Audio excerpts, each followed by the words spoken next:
When you said about players and like the cost of players, does one literally like set a transfer budget for the manager and say, "Here's a kitty"? I'm just always intrigued. Like, how do the managers interact with you?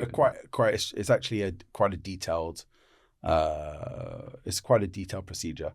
So I mean, first of all, we have amazing executives in the club. They'll outline weaknesses or strengths or things we need to work on and things we need to add, and then they'll provide a list of possible recruitment candidates in different positions. And then as a board, we'll take a decision to strengthen X amount in X areas this year. You know, not you don't have to totally revamp your squad every year. The idea is to bring, some key players, and continue to improve your team, but also to improve the players you have as well, which our coach has done fantastically. Yeah.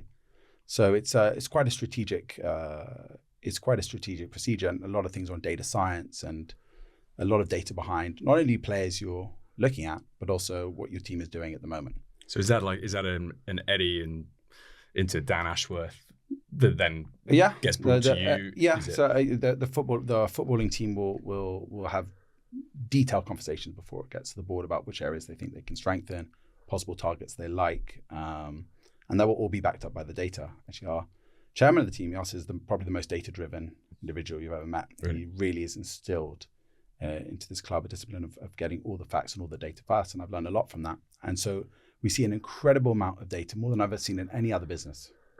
Sorry, I do want to ask, because obviously I tech invest, and I've tried selling to football clubs before with a lot of different data platforms in many different aspects. And respectfully, it's been a pretty hard sell and a pretty hard customer education process. Yeah.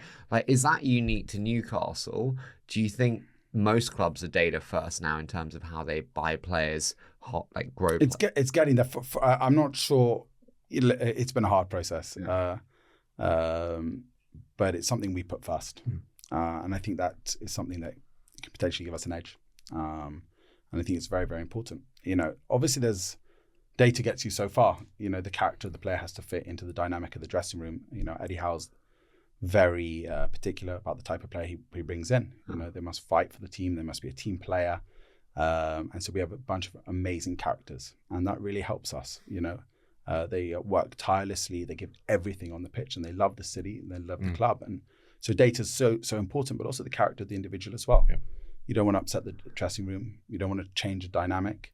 So you have to be very particular about the character you bring in. That's something I've learned as well, and something I really respect and appreciate now. Well, I guess if you start with the data, at least it identifies the pool down to then bring the opportunity to assess the cultural value. That's right. And I think, if you look at a few of the players you brought in, you can see that straight away, because you look at, I hear so much from Dan Burn. Yeah. Get me suit measured. Exactly. Yeah. So Dan Burn brought in last from January. Blythe. And he used to play for Fulham. But he's extraordinary, because he's been an incredibly effective wing back. Well, I say, centre back or wing back. Centre back or wing back. But he's 6'8". I think he's 6'7". 6'7". He's the tallest player for you. I know.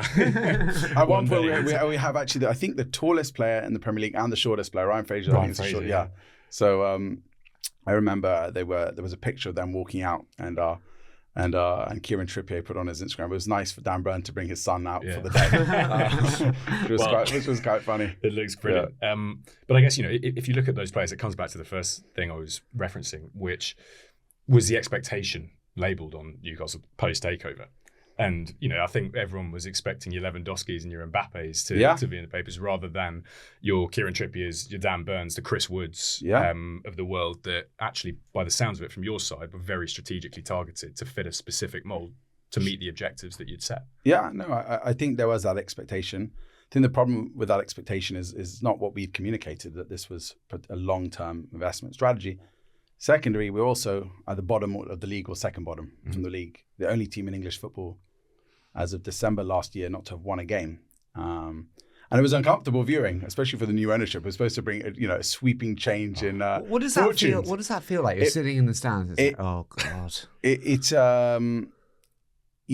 I'm thankful we had that experience, because nothing today will ever replicate the nerves I had, and especially the uncomfortableness I had. When we weren't winning a game, here we come with a new Newcastle, and then we can lost, or drew. We didn't win. And the fans were terrific. They gave us unbelievable support. But I remember very vividly, we were 1-0 up against Norwich, who were challenger for relegation as well at the time. And we were 10 men down. We managed to find ourselves a goal up. We scored a penalty or something. And I remember the 70th minute, actually having heart palpitations, thinking got like mapping out my exit strategies, trying to find the nearest St. John's. And it was so nerve-wracking. And not wanting to bring it up, they did equalise. They did equalise, and they almost had a good opportunity to go. I know. Yeah, Sorry. So we found Murdad and is our co-owner and friend of ours. We found a new way of sort of dealing with this, which is sort of heavily drinking before games. Yeah, we have a ritual now that we dare not miss. And the trouble is, it's working, and so you have to keep. You have to, going. And the games are getting earlier. Yeah. Like, do I want to do a double tequila shot at one? No, but does the team need me? Yes, absolutely. I was wondering why Dave Clark's so insistent on going with you. Yeah, exactly.